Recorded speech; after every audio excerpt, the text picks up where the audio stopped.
These are my top 10 heroes in Guardian Tales. Well, to clarify, the list is a mix of hero classes and elements, so this isn't an element or class specific list. The list consists of heroes I think you should get, or heroes that are pretty good and can be used even until endgame. Well, let's start, shall we? Number 10, Mia. Mia is literally the best healer in the game. Well, as of the current update. They even made her free, which makes her so much better. She has very good healing mechanics, such as healing her teammates with normal attacks that separate with her main healing option. She also has a skill damage party buff, which is highly recommendable for story and other PvE content. Her chain skill even buffs your team's crit hit chance with 20% for 5 seconds. She can fit in almost every team we built for story, but mainly, she's just a very good healer. Number 9, Rosetta. Well, she has pretty good damage and stats, but the main thing that makes her good is her party buff. Plus 70% normal attack increase is pretty insane for every aspect of the game. She is pretty good for arena, not that used in Colosseum, but you can also use Sky if you don't have Rosetta. I just added Rosetta here instead of him because I only have her at the moment. Number 8, Craig. Now, this is a great tank. Craig completely encompasses the tank role. His special ability makes it so that he absorbs the damage taken by your other party members when they reach low HP. He reflects a small amount of damage with his exclusive weapon and also gives defense buffs and for his chain skill. What makes it even better is that you can invest in him as early as possible because he is a rare hero, making him obtainable through World 7 or even through early summons, and easy to evolve because of the evolution dungeon. Number 7, Future Princess. Well, she's the best all-rounder unique tank. But why? Her weapon skill takes one hit to chain the majority of heroes in PvP and enemies in PvE. Her chain skill provides immunity for 3 hits, which affects every party member including her. And did I mention that she is literally free? After you beat World 9, you can get her via the World Completion Pass. And even though her stats aren't that high as a tank, she has a bonus of self-heal which can possibly save yourself in dire situations. Number 6, Claude. Claude's a very solid dark DPS unit. Well, he's not that game-breaking, but he's still a pretty good hero. His party buff can fit into a lot of teams, and he has high DPS. He's pretty decent when it comes to being an all-rounder, but his strengths are in raid and the PvE content of the game. Since with his exclusive weapon, you can target multiple enemies at once using his weapon skill, and clear levels fast in the game's contents. He also heals himself on attack, can increase the damage he gives or decreases the damage he receives depending on the amount of HP he has.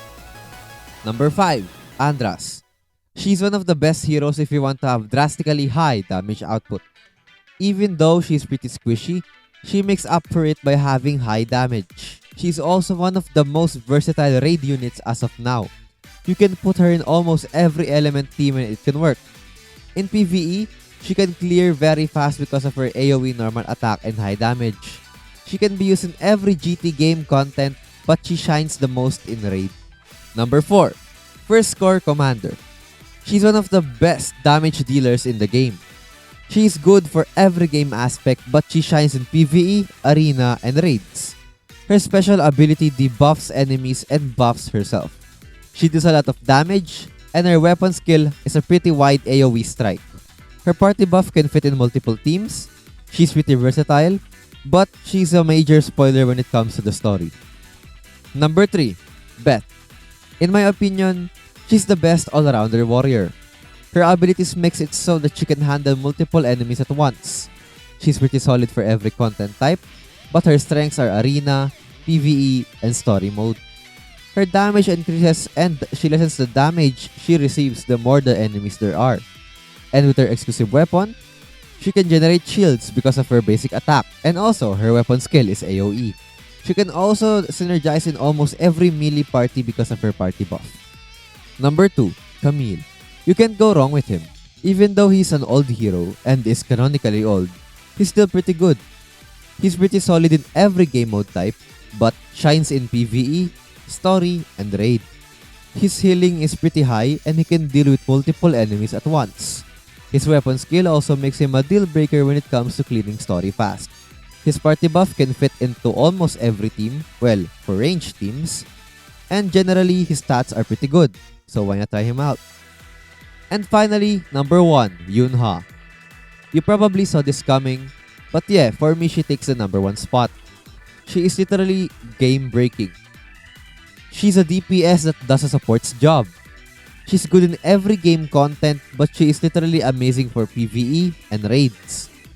The support buffs she gives is literally one of the most insane I've seen. She can fit in almost every team because of her party buff. Her weapon skill also has a potential to one-hit chain enemies, and their exclusive weapon increases her basic attack damage depending on how much extra skill damage she has. As I told you, she's literally a god tier DPS in support. And don't forget to pair her with basic element heroes, because that's literally where one of her buffs revolves on. Well, here are the heroes that didn't make it to the list but are still pretty good.